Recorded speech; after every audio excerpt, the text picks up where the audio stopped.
Saya dapat 2 buku. Awalil Rizki,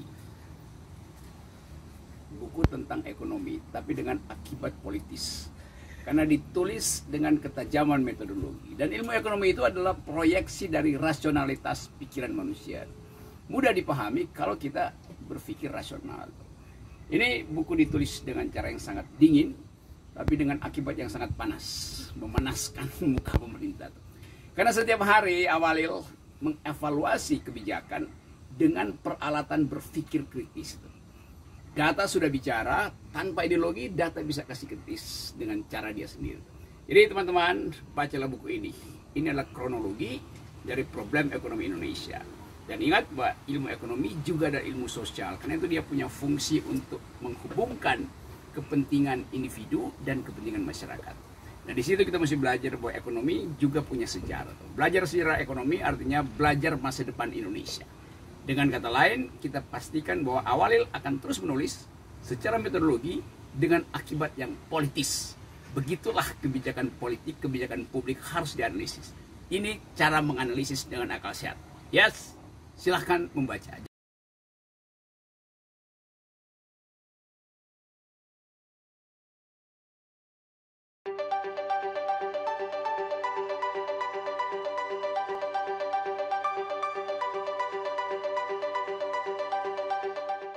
Assalamualaikum warahmatullahi wabarakatuh. Ibu, Bapak, Saudara-saudara yang saya hormati, ulasan ke-24 malam ini akan membahas tentang kinerja umum keuangan BUMN. Yang dimaksud dengan umum sifatnya konsolidasi keseluruhan BUMN.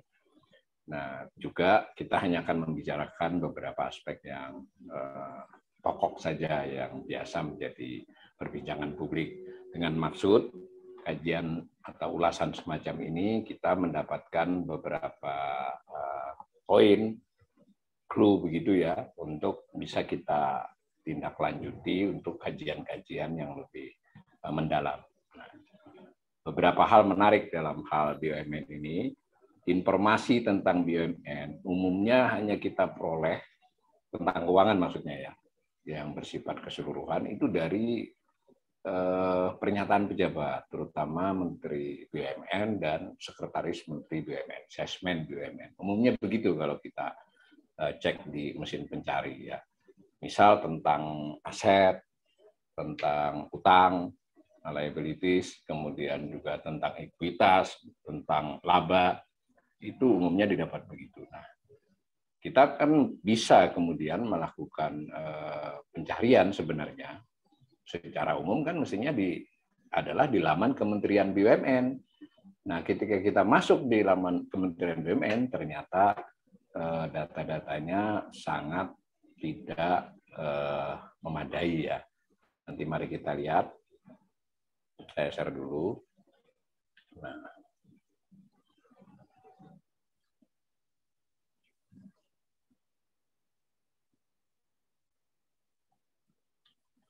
Nah, ini yang kita dapat ketika kita masuk ke dalam laman atau webnya Kementerian BUMN. Ini ada 2 halaman yang berbeda, ini yang kiri dengan kanan ini. Maka ketika kita melihat keuangan BUMN itu ini adanya nih. Tidak ada keterangan tahun ini, tapi setelah saya baca ini 2021 berupa hanya berupa informasi ini. Kemudian di halaman lain itu kinerja BUMN yang ada adalah tersedia kinerja BUMN kuartal 3 2021. Nah, bisa kebayang nggak kita bagaimana mau mengecek pernyataan menteri atau sekretaris menteri yang baru-baru ini ada ngomong soal laba, sebelumnya soal aset. Nah, sebagai pembelajar saya termasuk rutin ya mengunjungi webnya Kementerian BUMN ini sejak beberapa tahun yang lampau. Sebelumnya tidak demikian. Sebelumnya ada informasi bertahun-tahun ya. Bahkan informasi umum tentang aset, tentang liability, tentang laba rugi dan seterusnya yang bersifat konsolidasi. Setidaknya 5 tahun ditaruh di web kementerian itu. Sekarang hanya ini adanya. Kita ini sebenarnya saya juga tidak paham apakah ini bisa kemudian dianggap bahwa Kementerian BUMN tidak memenuhi kaidah terbuka kepada publik. Ya, silakan kita menanyakan. Yang jelas, kebayang tidak kita mau menganalisis kinerja BUMN sebagai pembelajar, bukan satu persatu BUMN, ya, tapi BUMN secara keseluruhan. Yang kita peroleh adalah hanya seperti ini. Tapi kebetulan saya karena sudah sering mengunjungi dari dulu, saya mendownload, maka saya bisa mengolahnya ya dari downloadan atau terdahulu. Nah, tentu dengan berbagai cara diperiksa juga. Nah, apa yang menarik, ada cara lain di luar Kementerian BUMN itu, kita bisa mencari data tentang BUMN secara umum tadi di laporan keuangan pemerintah pusat ya, LKPP.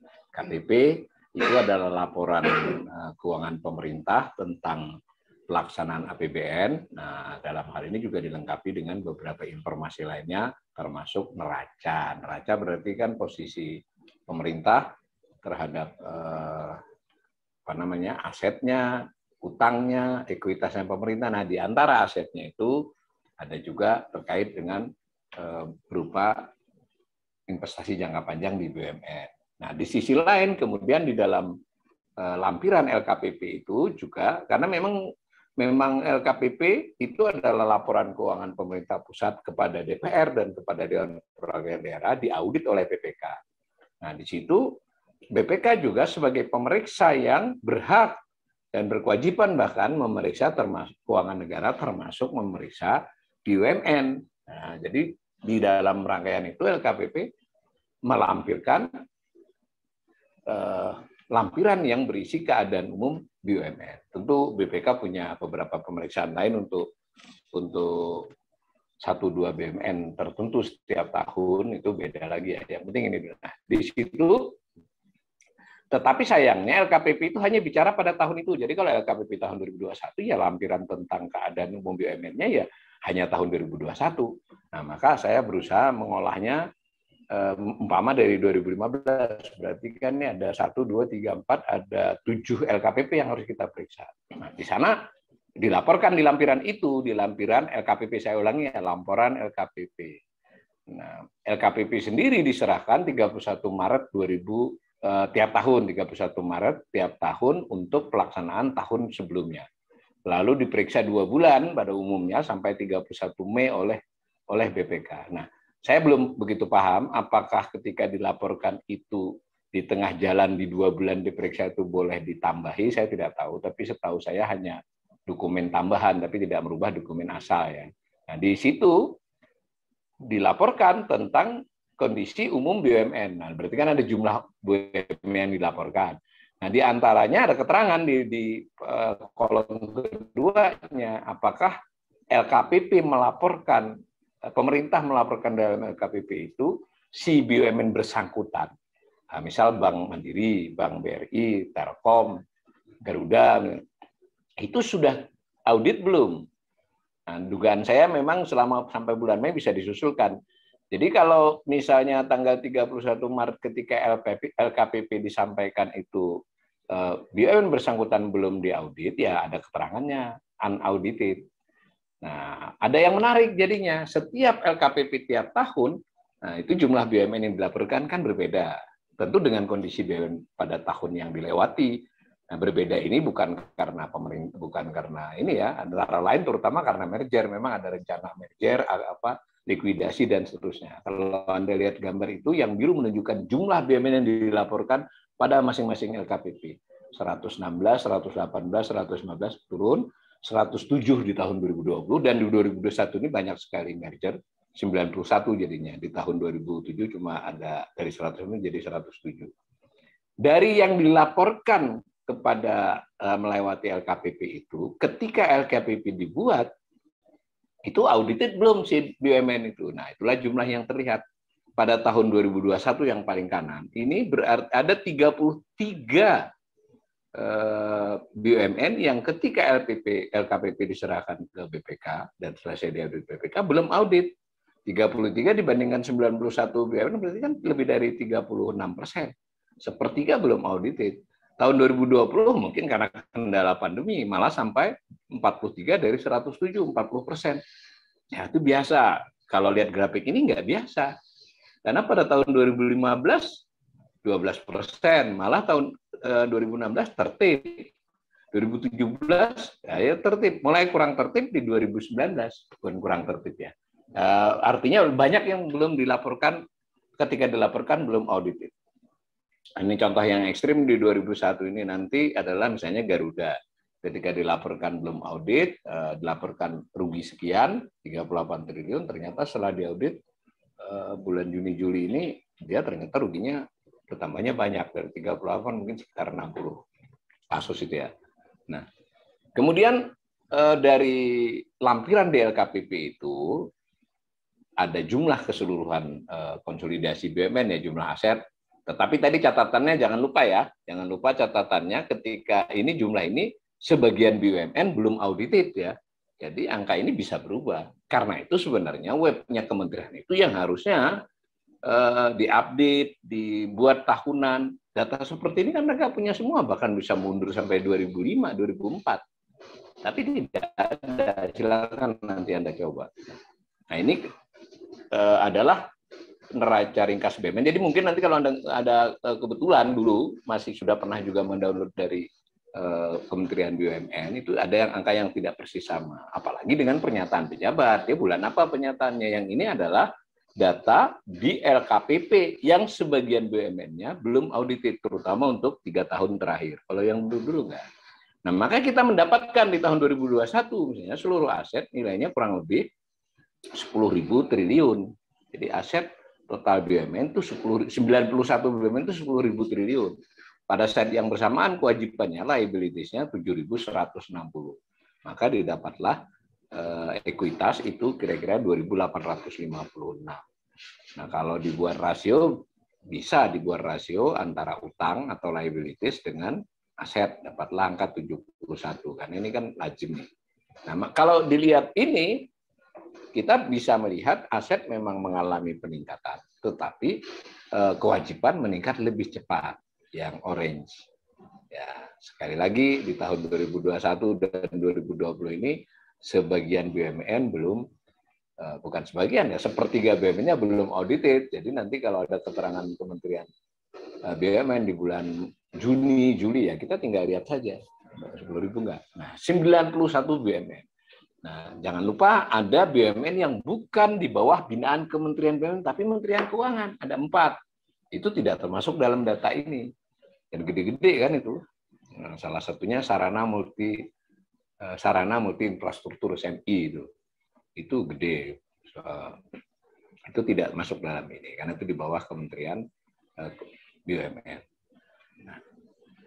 Nah ini saya gali lagi dari data yang sama, masih bersumber dari LKPP tadi yang 91 BUMN di lampiran LKPP masing-masing tahun. Kalau 91 ya di tahun 2021, sebelumnya 107, sebelumnya 118, ya sesuai dengan itulah.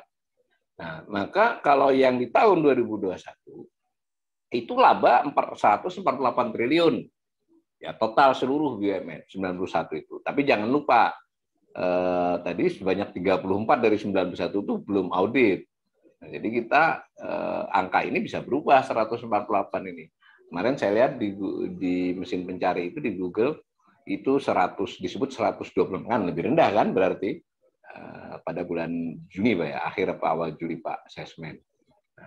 Kita bisa melihatlah ini yang biru ini menunjukkan labanya 148. Nah, tahun 2020 karena dampak pandemi memang pukulannya tajam 52 dan seterusnya. Nah, dari catatan laba kita bisa bandingkan dengan catatan aset. Itu lazim ya, analisis rasio laba terhadap aset.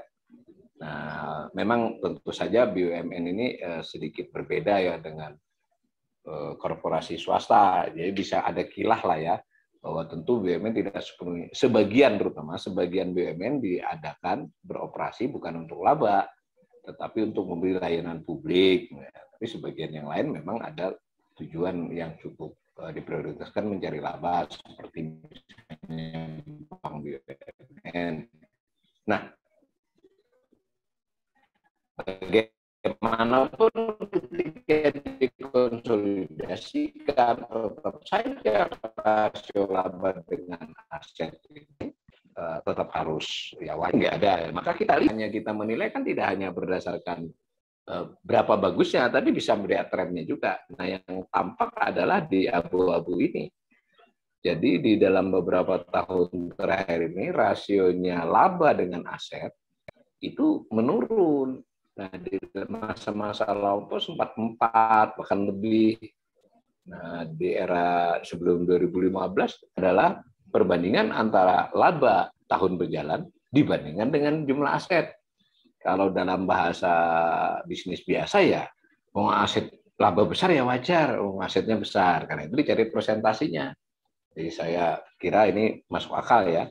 Jadi yang asetnya besar, labanya berapa, maka dicari presentasinya. Di BUMN kita tidak menyebut benchmarknya berapa yang ideal, tapi yang kita lihat adalah terjadi penurunan rasio. Artinya laju pertumbuhan laba di bawah laju pertumbuhan aset. Ya, itu bukan pertanda baik begitu. Nah, cara lain adalah membagi dengan mencari rasio laba dengan ekuitas, dengan modal. Nah, dapatlah yang orange ini. Di 2021 5,18, di 2022. Nah, sebelumnya juga di kisaran 7 sampai 8. Tapi sebelum 2015 ya 2 digit. Nah, gitu ya. Silahkan artikan itu artinya apa. Jadi laba dibandingkan ekuitas. Jadi kalau orang usaha ya kamu modalnya sekian, dapat wajar dong dapat laba sekian. Kalau modalnya 10 miliar dapat laba 1,5 miliar, 2 miliar wajar lah. Oh, labamu cuma 100.000, lah. Modalnya 50.000 atau 200.000 kan berarti persentase yang usaha mikronya itu lebih kuat. Nah, ini kita bisa membayangkan. Saya juga tidak berani memastikan benchmark yang pas untuk BUMN berapa. Kali ingat tadi karena BUMN ada BUMN yang memang lebih bertujuan pada layanan publik dan semacamnya, atau rintisan dari tempat yang layanan terhadap itu tidak bisa disediakan swasta atau kurang efisien di swasta, itu semacam itu ya beda ya. Tetapi kalau secara keseluruhan tetap harus kita lihat. Nah, pada saat yang bersamaan tiap tahun sebenarnya BUMN ini mendapat suntikan modal dari pemerintah, disebut dengan penyertaan modal negara. Dahulu disebut penyertaan modal pemerintah. Jadi alokasi APBN kepada BUMN, tapi tentu dalam konteks ini disebut. Jadi tidak seluruh ya. Jadi ada 3 BUMN kah, 10 BUMN kah, 11 kah, 5 kah, setiap tahun beda-beda untuk mendapatkan suntikan modal. Suntikan modal itu bisa berupa fresh money, hot money, duit, bisa juga berupa aset ya. Jadi maksudnya bisa ada limpahan tanah, lahan, tapi diatur di APBN. Nah, maka kita bisa melihat bahwa pada tahun 2021 BUMN mendapat suntikan dana 71,8, suntikan modal ya. Kalau suntikan dana kan bisa pinjaman, ini modal 71,19 triliun. Kalau kita lihat gambar ini satuannya miliar ya, tapi karena ribuan maka Anda bisa baca triliunnya di angka setelah titik 3. Nah, kalau dilihat batangnya ini kan kecil-kecil nih sebelum 2015. 2016 nomor 4. Jadi 2014 itu hanya 3 triliun penyertaan modal negara kepada BUMN. Di tahun 2015, tahun pertama pemerintahan Pak Jokowi, dilantik Oktober 2014, itu naik 20 kali lipat. Lebih ya, 2050%. Dari 3 triliun menjadi 64,5 triliun. Turun sedikit di tahun 2016, tapi tetap 50 triliun. Sebelumnya nggak pernah melewati angka 10 nih, triliun per tahunnya. Dan ketika 3 triliun, 2 triliun umumnya 2, 3, atau 4 BUMN. Ketika dapat 64 ini ada berapa belas BUMN yang dapat, mungkin sekitar 15 waktu itu. Tahun berikutnya 50 triliun, itu juga belasan BUMN masih dapat. Kemudian menurun. Nah, kalau Anda perhatikan ini pas Bu Sri Mulyani masuk nih 2000, sebelumnya Bambang menteri yang kemudian jadi Menteri Bappenas. Ini Bu Sri masuk pertengahan 2017. Dikit lagi nih. Tapi 2019 naik lagi. Ingat 2019 belum pandemi ya. 17,8 pas pandemi 31, dan 2021 dengan alasan pemulihan ekonomi kan ini masuk 71,19 triliun suntikan modal kepada BUMN. Nah, bisa dong kita membandingkan duit masuk ke APBN dari BUMN yang disebut bagian laba BUMN dengan yang tadi, dengan yang keluar ini. Nah, cuma hati-hati ya, bagian laba BUMN itu sebagian dari laba. Tadi kan kita di atas sudah bicara laba berjalan BUMN. Ya tentu tidak seluruhnya diserahkan kepada pemerintah, karena beberapa BUMN pemerintah hanya buka 60%, 55%. Ketimbang BUMN kan pemerintah di bawah 60% kepemilikannya. Yang kedua, yang bagian laba yang diserahkan biasanya bukan laba tahun berjalan, tetapi dari laba tahun sebelumnya atau yang sudah terakumulasi dari cadangan sebelumnya. Jadi bukan tahun ini laba, tahun ini dibagi. Jadi datanya jadi nggak sama. Nah, yang di sini relevan juga kita tulis bagian laba BUMN. Ya, kita bagian laba BUMN yang diberikan masuk ke sebagai pendapatan negara bukan pajak. Jadi bagian laba BUMN itu masuk sebagai pendapatan kekayaan negara yang dipisahkan. Nah, itu grup besarnya adalah penerimaan negara bukan pajak. Nah, bisa dong kita melihat pada dasarnya BUMN ini dari tahun ke tahun tanpa melihat nama BUMN-nya sebagai bersama-sama. Nah, bagaimana perbandingan antara disuntik modal dengan diterima bagian laba? Nah, ini yang biru ini bagian laba BUMN yang diterima. Yang oranye adalah PMN kepada BUMN. Sebelum 2015 selalu selisihnya positif. Artinya lebih banyak bagian laba BUMN yang diterima dibandingkan PMN kepada BUMN di tahun yang bersangkutan. Mulailah 2015 ya, ini dampak dari karena langsung genjot 64 tadi sama dengan grafik di atas. Nah, dapatlah minus 26. Tahun 2016 masih minus juga. Nah, seiring dengan kembali diperketat atau dibuat kecilnya PMN kepada BUMN, itu kembali selisihnya positif. Nah, namun 2021 ini kembali negatif dengan sangat besar. Tahun 2015-2016 alasan PMN cenderung kepada soal penugasan. Jadi bisa kita lihat itu yang banyak dapat adalah infrastruktur atau konektivitas. Nah, sementara di tahun 2020-2021 yang banyak dapat PMN adalah dianggap terkait dengan dua hal terhadap penanganan COVID dan pemulihan ekonomi. Tapi kalau kita lihat rinciannya lebih pada soal pemulihan ekonomi. Itu ya. Nah, dari BUMN yang dilaporkan di tahun 2021, 91 BUMN itu tadi totalnya kan tetap laba. Saya ingatkan 148 triliun, tapi sebagiannya belum audited. Saya duga dari pembicaraan rilis-rilis, makanya sekali lagi rilis, kita nggak bisa lihat di laman kementeriannya, itu konon hanya sekitar jadi 126. Mereka ada selisih berapa itu? Selisih 22 triliun. Jadi tidak sebesar laporan awal. Nah, pada posisi 148 triliun itu ada 28 BUMN yang rugi ya, 30% lah. 30% dari BUMN mencatatkan kerugian. Yang terbesar Garuda 38 triliun, 72 ya. Aviasi berarti terkait dengan penerbangan juga 7,54. Lalu Hutama Karya 2,41 triliun, lalu Waskita Karya 2,31. Ini menarik nanti kalau kita menganalisis Garuda sendiri, Hutama sendiri, kan ini gede-gede ya. Nah, terutama sekali yang Hutama dengan Waskita. Waskita kalau tidak salah baru ini tahun pertama rugi, Hutama kayaknya tahun kedua, sebelumnya tidak rugi. Nah, yang lain-lain seperti gambar ini. Nah, Garuda yang 38,72 triliun ini ketika di LKPP bulan Juli ini sudah beredar berita, tapi kelihatannya iya karena kalau Garuda kalau perusahaan terbuka itu kan kita tidak cari di Kementerian BUMN, bisa cari di Bursa Efek karena dia harus kalau TBK terbuka.